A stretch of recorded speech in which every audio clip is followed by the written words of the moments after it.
बिस्मिल्लाहिर्रहमानिर्रहीम। अस्सलाम वालेकुम नाज़रीन, मैं अहमद फवाद हूँ और आप मेरा यूट्यूब चैनल देख रहे हैं। नाज़रीन, इस वक्त ये चीज़ जहनों में डालने की कोशिश की जा रही है कि अगर इलेक्शन कमीशन ऑफ पाकिस्तान 90 दिन के अंदर इंतखाबात नहीं करवा सकता किसी भी वजह से, तो उस वजह को जवाज़ बनाते हुए वो 90 दिन के बाद की कोई तारीख दे सकता है। और इसलिए इलेक्शन कमीशन ऑफ पाकिस्तान का जो फैसला है वो बिल्कुल ठीक है। सरासर ये गलत चीज़ है, ऐसा हरगिज़ नहीं है। आइन में इस हवाले से कोई गुंजाइश नहीं है और 90 दिन के अंदर इलेक्शन कमीशन ऑफ पाकिस्तान ने इलेक्शंस करवाने हैं और निगरान हुकूमतों का जो क़याम है वो भी इसी मुद्दत तक के लिए ही होता है। एक मिसाल के साथ आपको सारा जो मामला है वो समझाने की कोशिश करता हूँ। आपको याद होगा कि इमरान खान साहब के खिलाफ जो तहरीक अदम एतमाद पर वोटिंग थी, उस वोटिंग के लिए रात 12 बजे तक का वक्त था और 12 बजे से पहले पहले वो वोटिंग करवानी थी।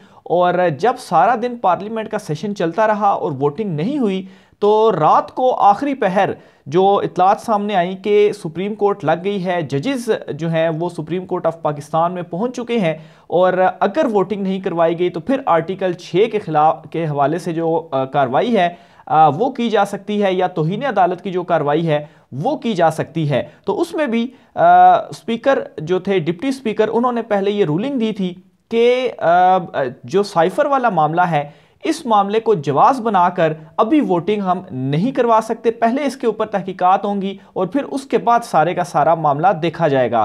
तो अगर ये जवाज है कि आप, सुप्रीम कोर्ट ऑफ पाकिस्तान का फैसला इस हवाले से वाज़े तौर पर मौजूद है कि अगर आप, और आइन में भी मौजूद है कि 90 दिन के अंदर इलेक्शन करवाने हैं, तो अगर आप किसी चीज़ के ऊपर जवाज बनाकर इलेक्शन को मुलतवी करवा सकते हैं या वोटिंग को मुलतवी कर सकते हैं। ज़ाहिर सी बात है 30 तारीख को वोटिंग की जानी थी, तो वो वोटिंग को मुलतवी किया गया, शेड्यूल वापस लिया गया। तो फिर ये वाला जो मामला था डिप्टी स्पीकर कासिम सूरी की रूलिंग वाला और अदम एतमाद के ऊपर वोटिंग वाला, तो उसमें भी जवाज़ मौजूद था और साइफर मौजूद था और यही कहा जा रहा था कि साइफर के ऊपर तहकीकात करवाई जाए, लेकिन साइफर के ऊपर तहकीकात आज तक नहीं हुई। और दूसरे नंबर पर इस जवाज़ को मुस्तरद किया गया और फिर उसके बाद वोटिंग हुई ही हुई है। तो इसलिए इलेक्शन जो हैं वो 30 अप्रैल को ही करवाने होंगे। सुप्रीम कोर्ट ऑफ पाकिस्तान की जानिब से अभी कोई 24 से ज़ायद घंटे गुजर चुके हैं, लेकिन कोई हलचल सामने नहीं आई सुप्रीम कोर्ट ऑफ पाकिस्तान से, और उसकी रीज़न यही थी कि 23 मार्च थी। बहरहाल आज फ्राइडे का आगाज़ हो चुका है, दूसरे रोज़े का आगाज़ हो चुका है। तो अभी पाकिस्तान तहरीक इंसाफ ने भी ऐलान किया है कि वो सुप्रीम कोर्ट ऑफ पाकिस्तान में जाएंगे एप्लीकेशन लेकर, और फिर सुप्रीम कोर्ट ऑफ पाकिस्तान आज खुद नोटिस के हवाले से भी जो चीज़ें हैं वो चल रही हैं। बहरहाल आज का जो दिन है वो इस हवाले से बहुत ही ज़्यादा इंपॉर्टेंट होने जा रहा है। एक चीज़ जो मैंने वाज़े कर दी कि वोटिंग का अमल होना ही होना है, और इसलिए अगर वहाँ पर वोटिंग को डिले करने के लिए किसी जवाज़ को एक्सेप्ट नहीं किया गया, तो यहाँ पर भी इलेक्शन कमीशन ऑफ पाकिस्तान के इस शेड्यूल वापस लेने के फैसले को भी एक्सेप्ट नहीं किया जा सकता। फिर दूसरे नंबर पर नाजरीन एक और इम्पॉर्टेंट चीज़ है जो मैं आपके सामने रखना चाहता हूँ। अगर अदालत के फैसले को ना माना गया और जो इलेक्शन कमीशन ऑफ पाकिस्तान ने इलेक्शन डिले करके 8 अक्टूबर तक ये लेकर गए हैं और जवाज़ सिक्योरिटी का बनाया है, तो इसमें फिर आप एक चीज़ ये याद रख लें कि ऐसा हमेशा फिर किया जाएगा। फिर कोई भी पॉलिटिकल जमात जो भी इक़्तिदार में होगी वो इलेक्शंस फिर नहीं करवाएगी और वो फिर यही कहेगी कि इस वक्त सूरत हाल बहुत ज़्यादा ख़राब है, तो अभी हम इलेक्शन नहीं करवा सकते और हम इलेक्शन को डिले करने जा रहे हैं, इलेक्शंस को आगे करने जा रहे हैं, और यूँ 5 साल की बजाय वो 10 साल भी जो हुकूमत है वो कर सकेंगे। और जवाज़ यही होगा कि सिक्योरिटी और बजट के इस वक्त हमारे पास मसाइल मौजूद हैं। तो अगर ये इलेक्शन कमीशन ऑफ पाकिस्तान का फैसला कायम रहता है और सुप्रीम कोर्ट ऑफ पाकिस्तान से, जो कि बज़ाहिर इस तरह से लग नहीं रहा, तौहीन अदालत और ये फैसला इलेक्शन कमीशन ऑफ पाकिस्तान का कायम नहीं रह पाएगा, तो अगर इस तरीके से ये कायम रहता है तो फिर आगे के लिए भी एक जवाज़ ओपन हो जाएगा। सेम इसी तरह से जब डिप्टी स्पीकर की रूलिंग थी तो वहां पर भी यही जवाज़ दिया गया था कि अगर डिप्टी स्पीकर की रूलिंग को अभी एक्सेप्ट कर लिया जाता है, सुप्रीम कोर्ट इसमें इंटरफेयर नहीं करती, तो फिर क्या होगा, फिर कल को कोई भी जमात होगी, उनका स्पीकर होगा या डिप्टी स्पीकर होगा, वो किसी तरह की भी रूलिंग दे देगी और उस रूलिंग को सुप्रीम कोर्ट ऑफ पाकिस्तान में भी चैलेंज नहीं किया जा सकता। तो फिर अब यहां पर भी ये चीज उसी तरीके से इंप्लीमेंट होती है कि अगर इस मर्तबा ऐसा हो गया, वो कहते हैं कि अगर आपने खिड़की की जगह बना दी है तो दरवाजा खुद ब खुद आगे खुल जाएगा, यानी कि थोड़ी सी जगह बना दी गई है। अगर इलेक्शन कमीशन ने यह फैसला दिया है तो फिर उसके बाद आप देखेंगे कि दरवाजा भी खुलेगा और ये इलेक्शन फिर आप लिख के ले लें कि अक्टूबर की बजाय फिर ये अक्टूबर में भी नहीं होंगे, फिर ये अगले साल पे चले जाएंगे और हो सकता है कि ये आगे साल 2 साल तक इलेक्शन ना हो। तो ये 2 रीजंस हैं जो कि इस वक्त ये बताने की कोशिश की जा रही है बहुत सारे लोगों की जानिब से, तो वो मैंने आपके सामने क्लियर करनी चाहिए। सुप्रीम कोर्ट ऑफ पाकिस्तान इसमें एक्शन लेगी। जो खामोशी है वो किसी बड़े तूफान का पेश खैमा है और इलेक्शन कमीशन ऑफ पाकिस्तान का ये जो फैसला है ये कायम नहीं रहने जा रहा। फिर इस दूसरी तरफ नाजरीन, पीपल्स पार्टी और एक और इत्तेहादी जमात इस फैसले से नून लीग ऑफ पाकिस्तान के साथ नहीं खड़ी हुई। ये जो फैसला है ये एक तो नून लीग और दूसरा मौलाना फजल रहमान जो हैं वो ये चाहते थे और पीपल्स पार्टी ने इससे अलहदगी बाकायदा तौर पर इख्तियार कर ली है। 2 बड़े बयानात पीपल्स पार्टी के मैं आपके सामने रखता हूं। एक तो लतीफ़ खोसा साहब, मैं अक्सर मैं उनको कोट भी करता हूं, वो तो बहुत टाइम से इस तरह की स्टेटमेंट्स उनकी सामने आ रही हैं। वो ये कहते हैं कि अगर इलेक्शन कमीशन ऑफ पाकिस्तान का ये जो फैसला है ये बरकरार रहता है तो ये पाकिस्तान के वजूद के लिए ख़तरनाक है। बड़ी स्टेटमेंट लतीफ़ खोसा साहब की जानिब से दी गई है। इसके अलावा नदीम अफजल चंद साहब जो हैं उन्होंने मजीद इलेक्शन कमीशन ऑफ पाकिस्तान के फैसले के ऊपर पीपल्स पार्टी का जो मौक़िफ़ है वो वाज़े किया है और उन्होंने ये कहा है कि ज़मान पार्क में, अच्छा एक तो ज़मान पार्क में जो कुछ हुआ उसका पीपल्स पार्टी हिस्सा नहीं है। तो एक तो जो इलेक्शन कमीशन डिले वाला फैसला लतीफ़ खोसा साहब और ओवरऑल इस वक्त इमरान खान साहब के साथ पीटीआई के साथ जो इंतकामी कार्रवाइयाँ चल रही हैं, इन तमाम तर मामलात से पीपल्स पार्टी ने खुद को अलहदा कर लिया है। और आप देखेंगे कि कल को ये यही बयानियां बनाएंगे कि हम हिस्सा तो थे हुकूमत का, लेकिन ये जो कार्रवाइयां थी इनमें हम शामिल नहीं थे, इनसे हमारा कोई ताल्लुक नहीं है। और उन्होंने बाकायदा तौर पर आगे ये कहा भी है। मजीद उन्होंने ये कहा कि तशद्दुद, FIR और घरों में घुसकर बुलडोज़र चलाने की हिमायत नहीं करते। ड्राइविंग सीट पर कोई और हो, गंद पीपी पर पड़े, ऐसा नहीं होगा। तो ये उन्होंने कह दिया कि ड्राइविंग सीट पर हम नहीं है, ड्राइविंग सीट पर कोई और है, कोई और ये सब कुछ कर रहा है, इसलिए उसका ये जो सारा गंद है ये हम पीपल्स पार्टी को ऊपर पड़ने नहीं देंगे। इलेक्शन 90 दिन से आगे नहीं जा सकते। अगर ऐसा होगा तो आईनी तरमीम करनी होगी, इसके लिए PTI को भी लाना होगा, सियासतदानों को मिल बैठकर हल निकालना होगा। कुछ हुकूमत पीछे जाएगी, कुछ PTI आगे आएगी तो माहौल ठंडा होगा। उन्होंने मजीद कहा कि 1.5 हफ्ते में फैसला हो जाएगा, पुरुमीद हूं मसला हल होगा और आइन की फतह होगी। उन्होंने मजीद कहा कि सियासी जमातें फैसला नहीं करती तो फिर कोई और फैसला करेगा, पुरुमीद हूं कि आइन की बालादस्ती होगी और इंशाल्लाह मसाइल जल्द हल होंगे। तो ये बड़े वाज़े तौर पर उन्होंने और बड़ी चालाकी के साथ पीपल्स पार्टी इस वक्त जो खेल रही है, आप देख रहे होंगे कि आसिफ जरदारी की जानिब से बिल्कुल खामोशी इख्तियार की गई है। सारे का सारा मलबा, एक तरफ तो नून लीग को ये भी नुकसान हो रहा है कि सारे का सारा मलबा इस वक्त पीपल्स पार्टी उनके ऊपर डाल रही है और आगे इलेक्शन में वो यही बयानियां लेकर जाएंगे। आर्मी चीफ के राब्ते के हवाले से भी एक अहम खबर है, वो भी मैं आपके साथ शेयर करता चलूँ।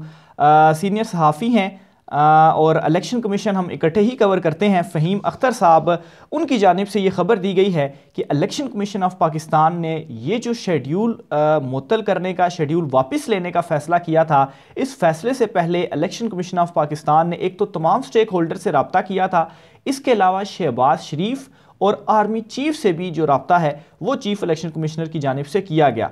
पहले तो आर्मी चीफ से जो रब्ता किया गया, सिक्योरिटी के हवाले से, फौज रेंजर्स के हवाले से बातचीत की गई, तो वहाँ से ये जवाब दिया गया कि जो वजारत दफ़ा का मौक़िफ़ ऑलरेडी आ चुका है, इस हवाले से जवाब दिया जा चुका है, वही हमारा डिसीजन है, वही हमारा फ़ैसला है। नंबर 1 यानी कि सिक्योरिटी प्रोवाइड नहीं कर सकते। और दूसरे नंबर पर शहबाज शरीफ से जो रब्ता हुआ, उस रब्ते में जाहिर सी बात है सबसे पहले तो पुलिस सिक्योरिटी के हवाले से और फिर उसके बाद जो बजट है उस हवाले से भी उनको इनकार मिला। और इन 2 राब्तों के बाद चीफ इलेक्शन कमिश्नर की जानिब से ये जो डिसीजन है वो लिया गया है। फ़हीम अख्तर साहब है सीनियर सहाफ़ी, उनकी जानिब से ये जो खबर है वो ब्रेक की गई है। तो इसलिए सारे का सारा अब जो मलबा है वो नीचे लेवल पर अगर आप कहें तो वो नहीं पढ़ने जा रहा, बल्कि गेम जो है वो बहुत ऊपर तक जा रही है और सुप्रीम कोर्ट ऑफ पाकिस्तान पर इस वक्त तमाम जो नज़रें हैं वो लगी हुई हैं। खालिद मिक्सी साहब हैं, ये हुकूमत के एक और इत्तेहादी हैं, इन्होंने भी हुकूमत के ऊपर जो क्वेश्चंस हैं वो रेस कर दिए हैं। अपने एक बयान में हुकूमती इत्तेहादी जमात के रहनुमा खालिद मिक्सी ने यह कहा है कि मुल्क नहीं चलता तो मार्शल लॉ को दावत दे दें।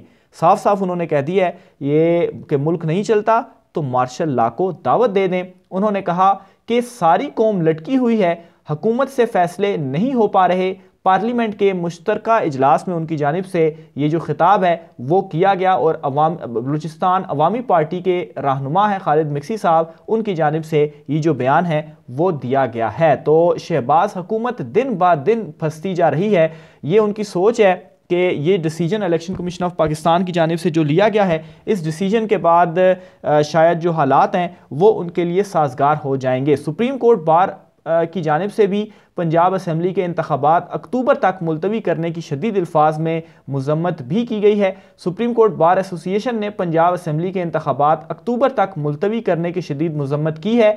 अपने एक बयान में उन्होंने ये कहा है कि तमाम आइनी इदारों से आइन के तहफ़्फ़ुज़ का मुतालबा करते हैं। मज़ीद उनका कहना था कि इलेक्शन कमीशन ने इंतखाबात अक्टूबर तक मुलतवी करके आइन मनसूख कर दिया है। इलेक्शन कमीशन किसी भी सूरत में इंतखाबात की तारीख तब्दील नहीं कर सकता। सुप्रीम कोर्ट के फैसले में वाज़ेह था कि इंतखाबात 90 दिनों में कराने हैं। इलेक्शन कमीशन ने अपने आइनी मैंडेट और सुप्रीम कोर्ट के हुक्म की खिलाफ वर्जी की। इलेक्शन कमीशन ने आइन और सुप्रीम कोर्ट के फैसले की गलत तशरीह की। आइन के तहत निगरान हुकूमत भी 90 दिन से ज़्यादा कायम नहीं रह सकती। इसके अलावा ये भी कहा गया कि इलेक्शन कमीशन आइन की खुली खिलाफ वर्जी मुल्क में इंतशार फैलाएगी।